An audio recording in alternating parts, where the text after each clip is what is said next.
The Bwbach, or Bwbach, is the good-natured goblin which does good turns for the tidy Welsh maid who wins its favour by a certain course of behaviour recommended by long tradition.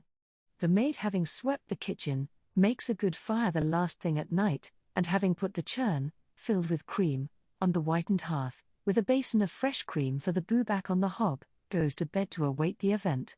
In the morning she finds, if she is in luck, that the Bwbach has emptied the basin of cream, and plied the churn-dasher so well that the maid has but to give a thump or two to bring the butter in a great lump.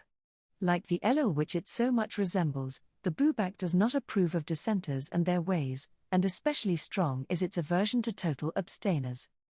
There was a Bwbach belonging to a certain estate in Cardiganshire, which took great umbrage at a Baptist preacher who was a guest in the house, and who was much fonder of prayers than of good ale. Now the Bwbach had a weakness in favour of people who sat around the hearth with their mugs of cwrw and their pipes, and it took to pestering the preacher. One night it jerked the stool from under the good man's elbows, as he knelt pouring forth prayer, so that he fell down flat on his face. Another time it interrupted the devotions by jangling the fire irons on the hearth, and it was continually making the dogs fall a-howling during prayers, or frightening the farm boy by grinning at him through the window, or throwing the maid into fits. At last it had the audacity to attack the preacher as he was crossing a field. The minister told the story in this wise: I was reading busily in my hymn book as I walked on, when a sudden fear came over me and my legs began to tremble. A shadow crept upon me from behind, and when I turned round, it was myself. My person, my dress, and even my hymn book.